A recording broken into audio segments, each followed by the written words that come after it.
The blood on her hands had long dried by the time Lawson stumbled into Cimarron, New Mexico, though the wounds across her body were still fresh enough to make every step agony.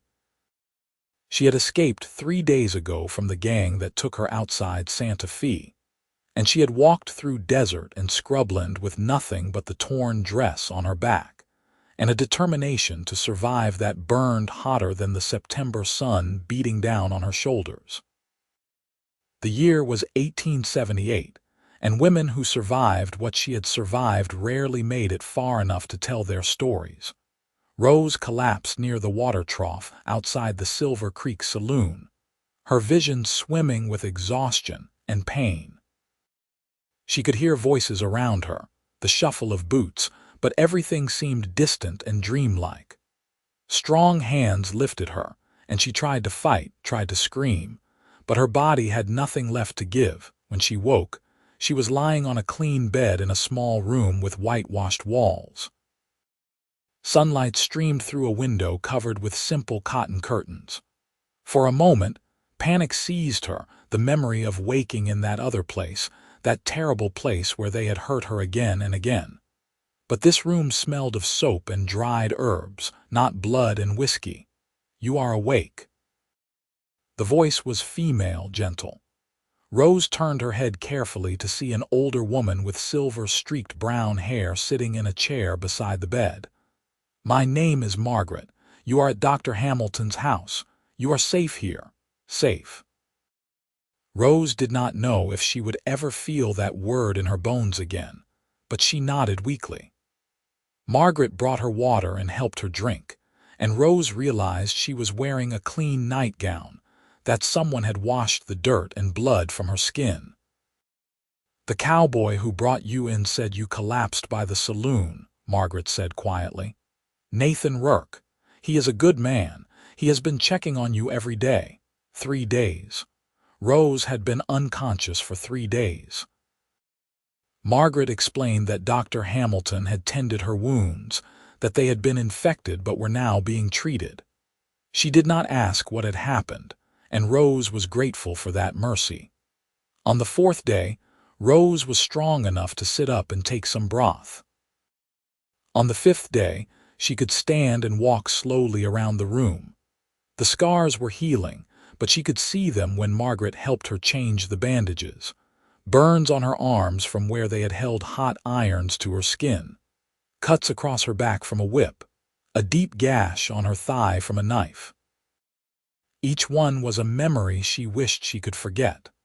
On the 6th day, there was a knock on the door, and Margaret looked at Rose for permission before opening it.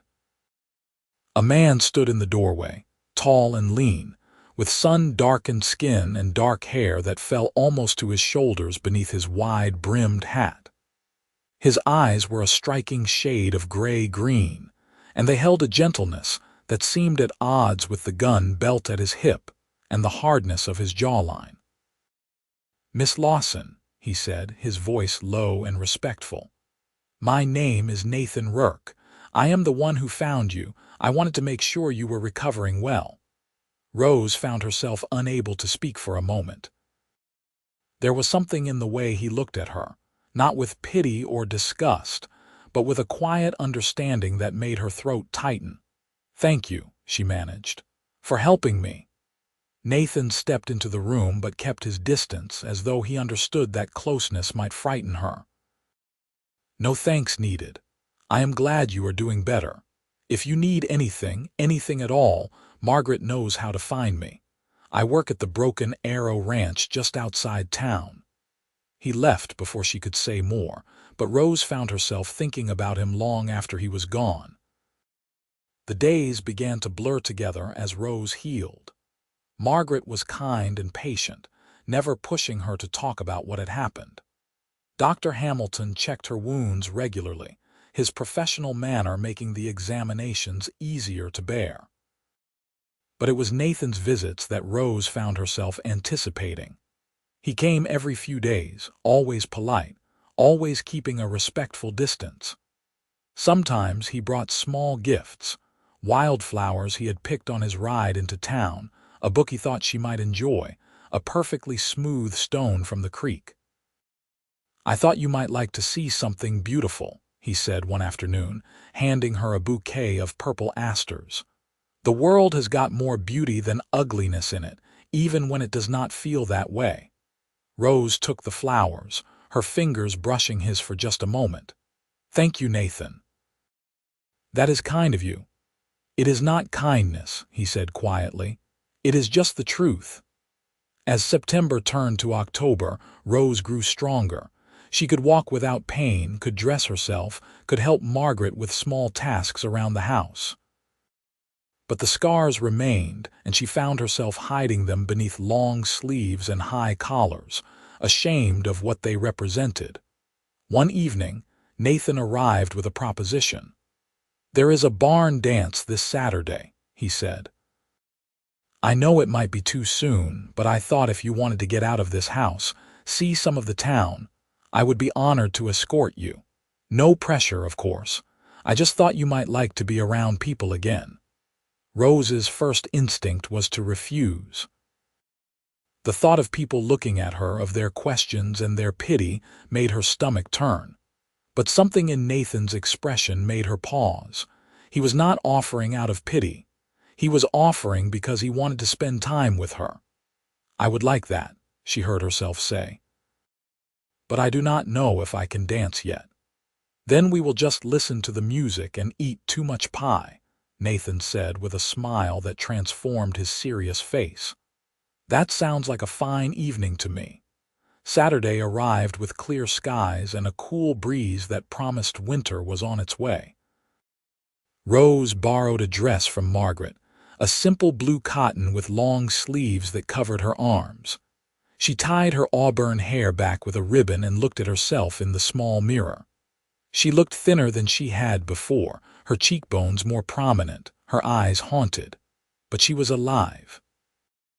Nathan arrived at sunset, wearing clean clothes and looking nervous in a way that Rose found endearing. He offered her his arm, and they walked slowly toward the barn at the edge of town where lanterns were already glowing and music was spilling out into the evening air. The barn was full of people, families and couples and children running between the adults. A fiddle player and a guitarist sat on a makeshift stage, playing lively tunes that made Rose's feet want to move despite her nervousness.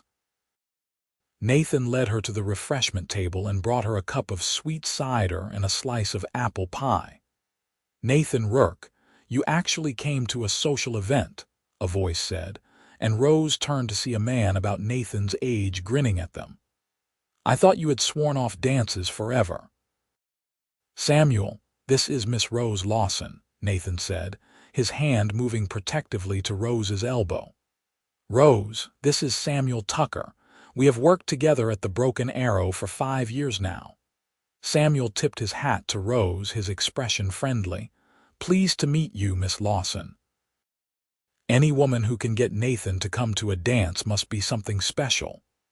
Rose felt her cheeks warm, but before she could respond, a woman appeared at Samuel's side, linking her arm through his. "Stop embarrassing him, Sam. Can you not see the poor man is already nervous enough?" The evening passed more pleasantly than Rose had anticipated. Nathan introduced her to several people, but he never left her side, and he seemed to sense when the attention became too much.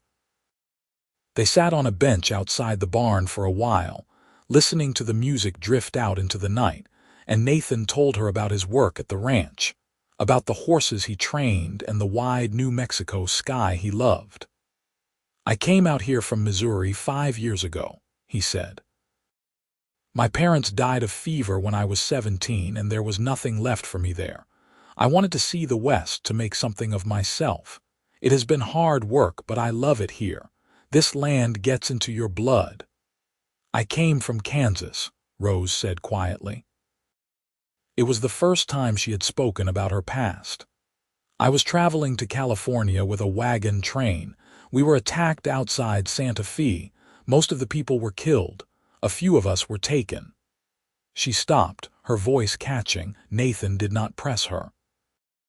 He just sat beside her, solid and present, and after a moment he said, "You do not have to tell me anything you are not ready to tell." But Rose found that she wanted to tell him. Not everything, not the worst of it, but enough. "They kept me for 2 months. They hurt me. They—" She could not finish the sentence, but she did not need to. Nathan's jaw tightened and his hands clenched into fists on his knees. "I am so sorry," he said, his voice rough with emotion. "I am so sorry that happened to you." "I escaped when they were drunk one night," Rose continued. "I just ran. I did not know where I was going. I just knew I had to get away. I walked for 3 days before I found Cimarron." "You are the strongest person I have ever met," Nathan said, turning to look at her. In the moonlight his eyes were dark and intense. "What you survived, what you did to escape, that takes more courage than most people have in their entire lives." Rose shook her head, tears pricking her eyes. "I do not feel strong, I feel broken." "You are not broken," Nathan said firmly. "You are scarred, yes, but scars mean you survived. They mean you fought and you won."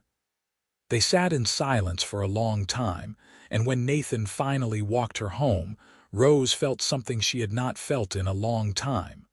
Hope. The weeks that followed fell into a comfortable rhythm. Nathan visited often, and gradually, Rose began to see more of Cimarron. She helped Margaret with her baking, delivering bread and pies to families around town. She met the schoolteacher, Miss Clara Bennett, who offered to lend her books from the small school library. She began to feel less like a victim and more like a person again. But at night, the nightmares came. She would wake gasping, her body drenched in sweat, the phantom feeling of hands on her skin making her want to claw herself free of her own body. Margaret would hear her and come to sit with her, bringing tea and speaking in soothing tones until Rose could breathe again. One night in early November, the nightmares were particularly bad. Rose woke screaming, and by the time Margaret came running, Rose was huddled in the corner of her room, shaking uncontrollably. Margaret did her best, but Rose could not seem to calm down. Her mind was trapped in that place, in those moments of pain and terror. "I am going to get Nathan," Margaret said finally. "He will help." Rose wanted to protest, wanted to say she did not want him to see her like this, but she could not form the words. Margaret left and Rose sat in the corner, her arms wrapped around her knees, trying to remember how to breathe. Nathan arrived within 20 minutes, still pulling on his coat. He must have ridden hard from the ranch. He knelt a few feet away from Rose, not touching her, just making himself present. "Rose," he said gently, "it is Nathan. You are in Cimarron, you are safe. No one is going to hurt you here." Rose looked at him, her eyes wild. "I can still feel it. I can still feel everything they did to me." "I know," Nathan said. "I know it feels real right now, but it is not happening anymore. You are here. You are safe." He kept talking to her, his voice low and steady, telling her about the ranch, about the new colt that had been born that week, about the way the cottonwood trees along the creek were turning gold. Slowly, so slowly, Rose felt herself coming back to the present. Her breathing eased. The shaking subsided. "Can I come closer?" Nathan asked. When Rose nodded, he moved to sit beside her, still not touching her. "You are doing so well, Rose. You are healing. This is part of it. The nightmares, the fear, it is your mind trying to process what happened, but it will get better. I promise you it will get better." "How do you know?" Rose whispered. Nathan was quiet for a moment. Then he said, "When I was 16, I was taken by a group of raiders. They thought they could ransom me to my parents. They kept me for a week, and in that week they made sure I understood how powerless I was. They beat me. They burned me with cigarettes. They broke 2 of my fingers just to hear me scream." Rose turned to look at him, shocked. Nathan met her eyes steadily. "My father managed to track them down and get me back, but for years afterward, I had nightmares. I would wake up fighting, thinking I was still there. It took a long time, but eventually, the nightmares came less often.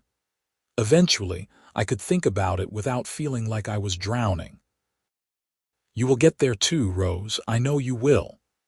I did not know, Rose said softly. I am sorry that happened to you. And I am sorry for what happened to you, Nathan replied. But we are both here now. We both survived, and that means something. He stayed with her until dawn, just sitting beside her, his presence a comfort she had not known she needed. When morning light began to filter through the window, Rose finally felt steady enough to stand. Thank you, she said, for coming, for understanding. Always, Nathan said simply. After that night, something shifted between them.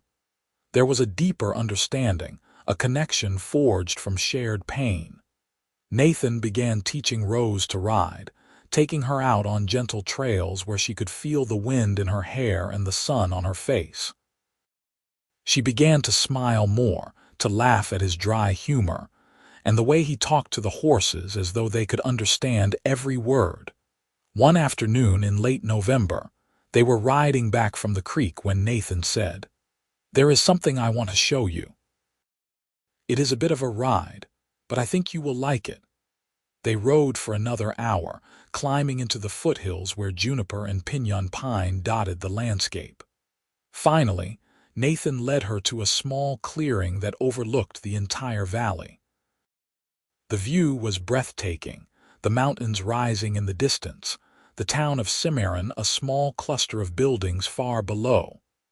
"This is my favorite place in the world," Nathan said, dismounting and helping Rose down. "I come here when I need to think, when I need to remember why I love this land." They sat on a flat rock, and Nathan pulled out a canteen and some biscuits Margaret had packed. For a while they just sat in companionable silence, watching an eagle soar on the thermals far above. "Rose," Nathan said finally, his voice uncertain, "I need to tell you something. I know the timing might not be right, and I know you might not feel the same way, but I cannot keep it to myself anymore." Rose turned to look at him, her heart suddenly racing. "I am falling in love with you," Nathan said, meeting her eyes. "Maybe I have been since the day I found you. I know you have been through hell, and I know you might not be ready for this, but I needed you to know. You are the strongest, bravest, most beautiful woman I have ever met, and I would be honored if you would let me court you properly." Rose felt tears spring to her eyes, but they were not tears of sadness. "Nathan, I do not know if I can be what you need. I am damaged. I am scarred. There are parts of me that might never heal." Nathan reached out slowly, giving her time to pull away, and took her hand. "Rose, we are all scarred in one way or another. That does not make you damaged. That makes you human. And I am not asking you to be perfect. I am just asking you to let me be here with you while we both heal." "I think I am falling in love with you too," Rose whispered. "It terrifies me. But it is true." Nathan's face broke into a smile that made him look years younger. "Then that is enough. We will take this as slow as you need. No pressure. No expectations. Just you and me figuring this out together." As winter settled over Cimarron, Rose and Nathan's relationship deepened. They spent hours together, talking about everything and nothing. Nathan was patient, never pushing for more than Rose was ready to give. When he held her hand, it was with reverence. When he kissed her cheek goodnight, it was with tenderness that made her heart ache, but there were still hard days. Days when Rose could not bear to be touched, when the memories were too fresh and the fear too strong. On those days, Nathan would sit across from her, just being present, reminding her that she was safe. One cold December evening, Rose and Nathan were sitting by the fire in Margaret's parlor. They had been reading together, but Rose had set her book aside, her mind too restless to focus. She had been thinking about something for weeks now, and she knew she needed to talk to Nathan about it. "Nathan," she said quietly, "there is something I need to do, something I have been avoiding." He set his own book aside and gave her his full attention. "What is it?" "The scars," Rose said, her voice barely above a whisper. "You have never seen them, not really. I keep them covered all the time. But if we are going to build something together, if this is going to be real, you need to see what they did to me. You need to know what you are getting." "Rose, you do not have to show me anything you are not ready to share," Nathan said gently. "I know," Rose said, "but I need to. For myself. I need to stop hiding."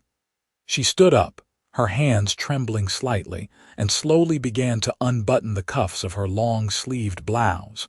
Nathan remained seated, his expression serious and attentive. Rose pushed the sleeves up to her elbows, revealing the burn scars that marred her forearms. Some were round, the size of a cigar end. Others were longer, irregular shapes from hot metal. Nathan stood slowly and came to her. He looked at her arms for a long moment, and Rose braced herself for disgust, for pity. But when he reached out, his touch was infinitely gentle. He took her right arm and bent his head, pressing his lips to the worst of the scars on her wrist. "You survived this," he whispered against her skin. Rose's breath hitched as he moved to another scar, kissing it with the same tenderness. "You survived this." He worked his way up her arm, kissing each burn, each mark, and with each touch he repeated those 3 words. "You survived this." By the time he reached her shoulder, Rose was crying, but they were healing tears, cleansing tears. Nathan looked at her, his own eyes bright with emotion. "Can I?" he asked, gesturing to the buttons at the back of her dress. Rose nodded, unable to speak. She turned around, and Nathan carefully unfastened the top buttons, just enough to reveal her upper back. The scars from the whip were still pink and raised, crisscrossing her shoulder blades in a pattern of cruelty. Nathan drew in a sharp breath, and for a moment, Rose regretted showing him. But then she felt his lips on the nape of her neck, on each line of scarred tissue. "You survived this," he said, his voice breaking. "God, Rose, you survived all of this." She turned back to face him, and he cupped her face in his hands. "You are so beautiful," he said fiercely. "Not in spite of these scars, but with them. They are part of your story. They are proof of your strength, and I am in awe of you." Rose kissed him then, really kissed him for the first time. It was gentle and sweet and full of promise. When they pulled apart, Nathan rested his forehead against hers. "I love you," he said. "I love every part of you."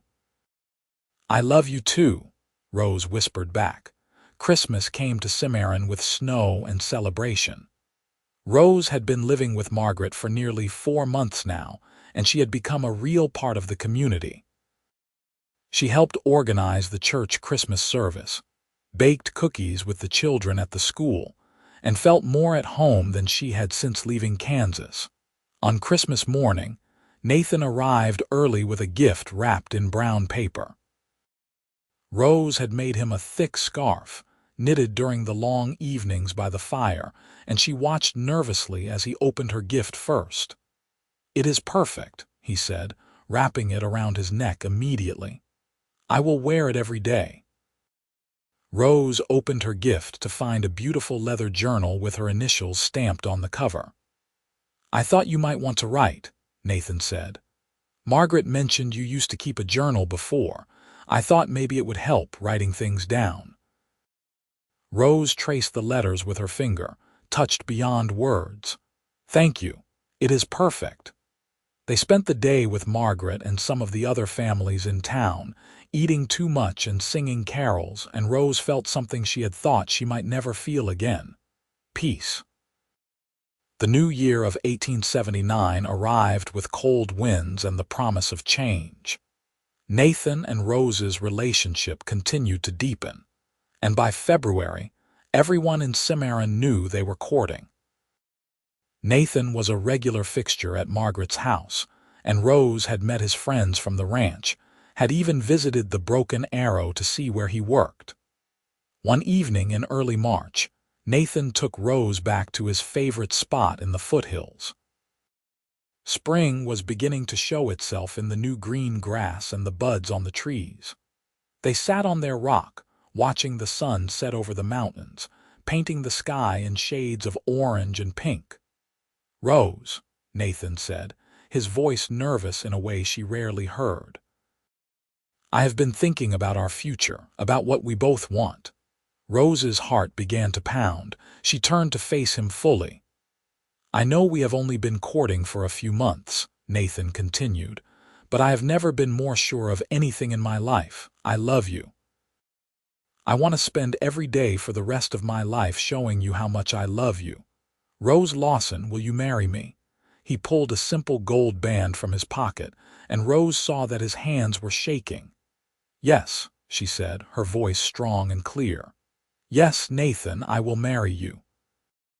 The joy that lit up Nathan's face was something Rose knew she would remember for the rest of her life.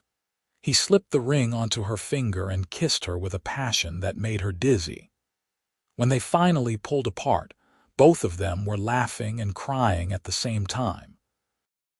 "I promise I will spend every day making you happy," Nathan said. "I promise I will always keep you safe." "I know you will," Rose said. "And I promise to love you with everything I have." They were married in April in the small church in Cimarron with half the town in attendance. Margaret had helped Rose make a simple white dress, and Clara had woven wildflowers into her hair. When Rose walked down the aisle and saw Nathan waiting for her, his expression full of love and wonder, she knew she had finally found her home. The ranch foreman at the Broken Arrow, a gruff but kind-hearted man named William, had offered Nathan and Rose a small cabin on the ranch property as a wedding gift. It needed work, but Nathan had spent weeks fixing it up, and when he carried Rose over the threshold on their wedding night, it was cozy and warm and theirs. That night, Rose was nervous. It was their wedding night, and despite all the healing she had done, the thought of intimacy still frightened her. Nathan seemed to sense her fear because he took her hands gently and said, "We do not have to do anything you are not ready for. I meant what I said, no pressure, no expectations. Just tell me what you need." Rose took a deep breath. "I want this, I want you, but I might need you to be patient with me." "Always," Nathan promised. He was infinitely patient, infinitely gentle.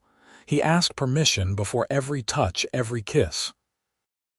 When Rose tensed up, he stopped immediately, giving her time to breathe, to remember where she was and who she was with. And slowly, with Nathan's tenderness and love, Rose began to reclaim her body as her own. What had been a source of pain and trauma became something beautiful, something healing.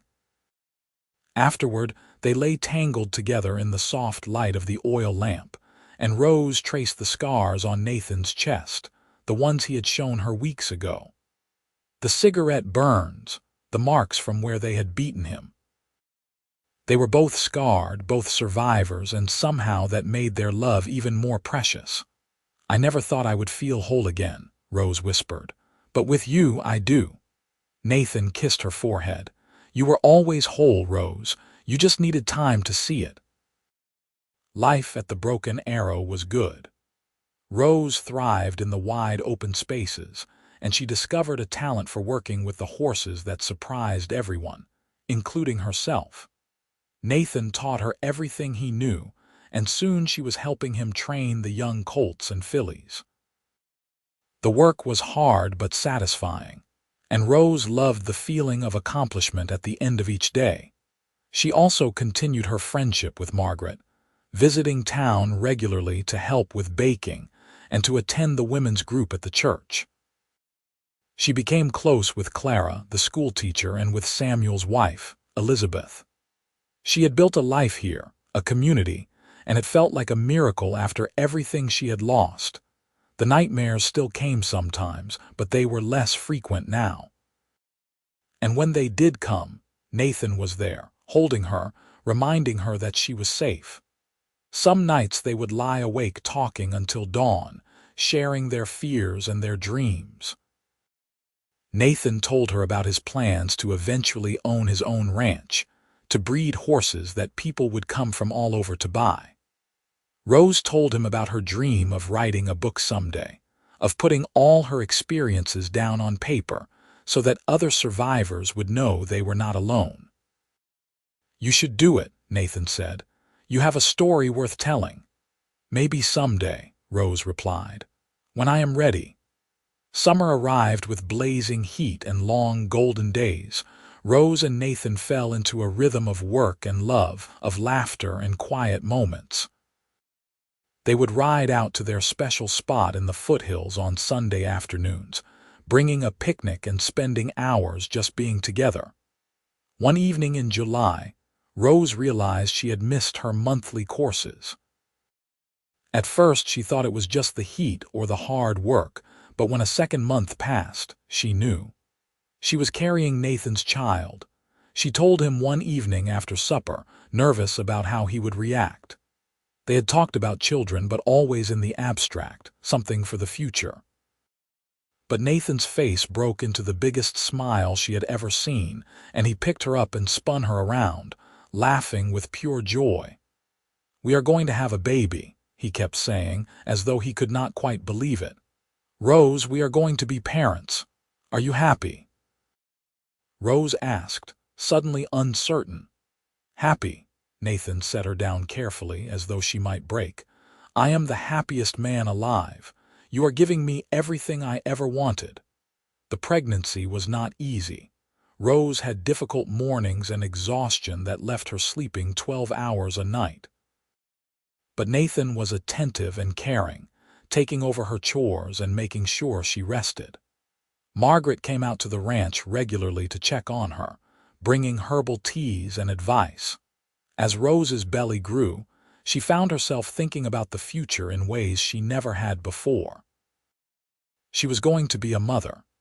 She was going to bring a child into this world, a child who would know love and safety, and everything she had thought she might never have again. In late February of 1880, after a long and difficult labor, Rose gave birth to a healthy baby boy. They named him James after Nathan's father, and when Nathan held his son for the first time, Rose saw tears streaming down his face. "He is perfect," Nathan whispered. "Rose, he is absolutely perfect. We made him," Rose said, exhausted but elated. "We made something beautiful." James was a good baby, curious and alert, with Nathan's gray-green eyes and Rose's auburn hair. Watching Nathan with their son made Rose fall even deeper in love with her husband. He was patient and gentle, changing diapers and walking the floor during fussy nights without complaint. He would talk to James in that same soothing voice he used with the horses, and Rose would watch them and feel her heart swell with gratitude. The years that followed were full and rich. Rose and Nathan worked side by side, raising James and building their life together. When James was 2, Rose became pregnant again, and this time she gave birth to a daughter they named Sarah. 2 years after that came another son, Michael, and their little cabin became a home filled with laughter and love and the controlled chaos of young children. In 1885, Nathan's dream finally came true. William, the ranch foreman, decided to retire and move back east to live with his daughter, and he offered to sell Nathan a portion of the Broken Arrow land at a price he could afford.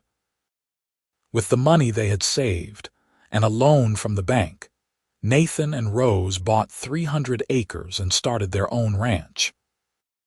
They called it the Survivor's Hope Ranch, and when people asked about the unusual name, Rose would smile and say it was a reminder that no matter how dark things got, there was always hope for something better. The ranch thrived. Nathan's reputation as a horse trainer spread, and soon they were getting orders from all over New Mexico and beyond.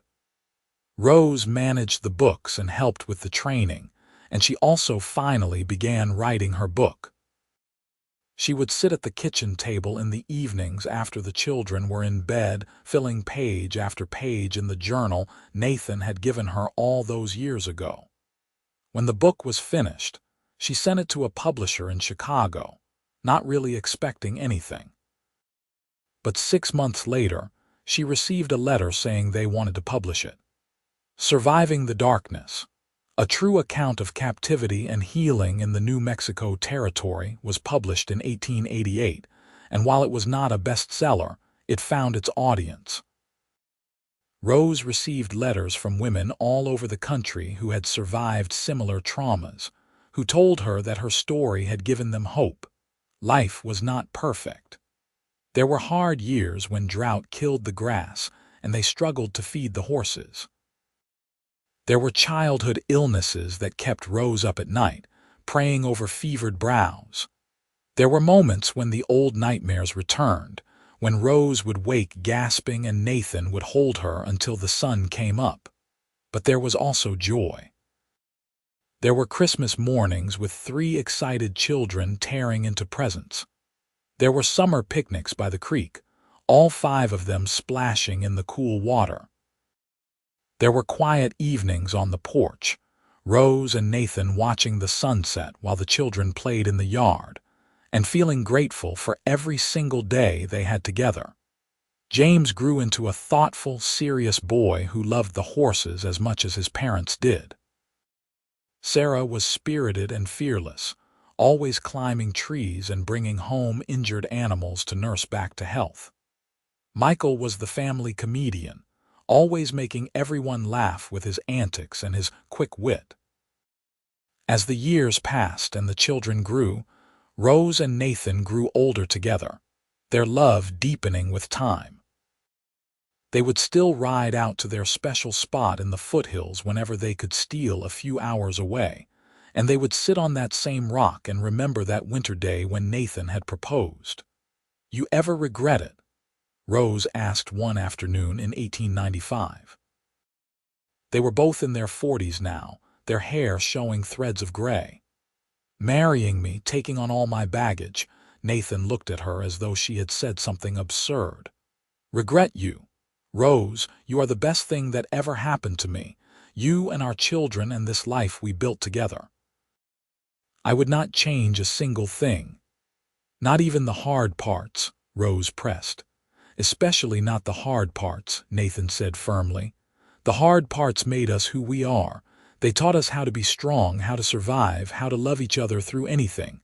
I am grateful for all of it, Rose." Every single moment. Rose leaned against him, and they sat in comfortable silence as the sun painted the sky in brilliant colors. Their children grew and eventually started families of their own. James married a kind woman named Emma and took over much of the day-to-day operations of the ranch. Sarah became a veterinarian, one of the first women in the territory to do so, and opened a practice in Cimarron. Michael moved to Santa Fe to work in law, but he came home often, bringing his wife and children for long visits. Rose continued to write, publishing 2 more books over the years. Nathan continued to work with the horses, though he moved a bit slower now, his joints protesting the hard work of his youth. But they were happy, surrounded by the family they had built and the life they had created together. On their 30th wedding anniversary in 1909, their children and grandchildren threw them a party at the ranch. The house was full of people and noise and love, and at one point, Rose and Nathan slipped away to stand on the porch, watching the celebration through the window. 30 years, Rose said wonderingly. "Sometimes it feels like just yesterday, and sometimes it feels like forever." "Forever sounds about right," Nathan said, pulling her close. "I plan on spending many more forevers with you." They were both in their 60s now, their bodies marked by age and work and life. But when Nathan looked at Rose, he still saw that young woman who had stumbled into Cimarron all those years ago, brave and broken and determined to survive. And when Rose looked at Nathan, she still saw the cowboy who had saved her, not just from death, but from despair. As the party continued inside, as their children and grandchildren laughed and celebrated, Rose and Nathan stood together in the gathering dusk, two survivors who had found each other and built something beautiful from the ashes of their pain. "I love you," Rose said, the words as true and powerful as they had been 30 years ago. "I love you too," Nathan replied, kissing her with the same tenderness he had shown her from the very beginning. "Always have, always will." They went back inside to join their family, hands linked, hearts full, knowing that whatever challenges tomorrow might bring, they would face them together. They had survived the darkness and found the light. They had taken their scars and turned them into stories of strength. They had loved and been loved, and in the end, that was everything. The years continued to pass, gentle and full. Rose and Nathan watched their grandchildren grow, saw some of them develop the same love for horses that ran in their blood. They took long walks together around the ranch, moving slowly but contentedly, pointing out changes and remembering the years of work that had built everything around them. Rose's books continued to find new readers with each generation, and she received letters well into her 70s from women who told her that her words had helped them heal. She would read these letters to Nathan in the evenings, and he would squeeze her hand and tell her how proud he was of her. Nathan's horses were now known throughout the West, and several had even won prizes at shows and competitions. But what he was most proud of was that James had taken the training philosophy Nathan had developed and was teaching it to his own children, passing down a legacy of gentleness and patience with animals. One autumn evening in 1915, when Rose was 67 and Nathan was 69, they sat together on their porch watching the sun set over the mountains they had loved for so long. Nathan had been feeling tired lately, and Rose worried about him, but he always insisted he was fine. "Rose," he said softly, taking her hand, "if something happens to me, I need you to know something." "Nothing is going to happen," Rose said firmly, even though fear clutched at her heart. "We both know we are not going to live forever," Nathan said gently, "and I need to say this while I can. These years with you have been the greatest gift of my life. You saved me just as much as I saved you. You gave me purpose and love and a family. You gave me everything." "Nathan," Rose said, tears filling her eyes. "I am not afraid," he continued. "I am not afraid because I know I lived a good life. I loved a good woman. I raised good children, and when my time comes, I will have no regrets. Promise me you will stay with me for a long time yet," Rose said, her voice breaking. "I will stay as long as I can," Nathan promised. "But whenever that day comes, I need you to keep living. Keep writing. Keep telling our story. Keep loving our family. Promise me, Rose." "I promise," Rose whispered, and they sat together holding hands as the stars began to appear in the darkening sky. Nathan lived for 6 more years. They were good years, full of quiet contentment and deep love. He was there when their first great-grandchild was born. He was there for James and Emma's 25th anniversary. He was there to see Sarah publish her own book on veterinary medicine. He was there for all the moments that mattered. He died peacefully in the spring of 1921 in his sleep, with Rose beside him. He was 75 years old, and he had lived a full and beautiful life. Rose grieved deeply, but she kept her promise. She kept living. She kept writing. She kept telling their story to anyone who would listen. She spent time with her children and grandchildren and great-grandchildren, and she found joy in watching the family she and Nathan had created continue to grow and thrive. She lived for another 12 years, and when she died in 1933 at the age of 85, it was surrounded by 3 generations of family who loved her. Her last words were, "Tell Nathan I am coming home." They buried her next to Nathan on a hill overlooking the ranch they had built together, under the wide New Mexico sky they had both loved so much. The headstone read, Rose Lawson Rourke, 1848–1933. Survivor, writer, mother, beloved wife, and underneath. She survived, she loved, she lived. The survivor's Hope Ranch continued for generations, passed down through the family, each generation adding their own chapter to the story. And in the house, carefully preserved and passed down like a treasured heirloom, was Rose's original journal, the one Nathan had given her on their first Christmas together. Inside the cover, in Nathan's strong handwriting, was a note he had written but never shown her until after his death, when she found it tucked among his things. It read, "To Rose, the bravest person I have ever known, your scars tell a story of survival. Your strength inspires me every day. Your love has given my life meaning. Whatever happens, know that loving you has been the greatest honor of my life. You survived, and I am so grateful you did. Forever yours, Nathan."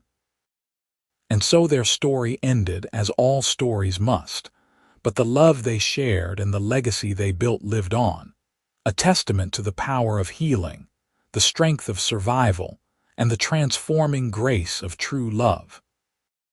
Two scarred souls who found each other in the harsh beauty of the Wild West and built something eternal from their broken pieces. They had survived, they had loved, and in the end, that was everything that mattered.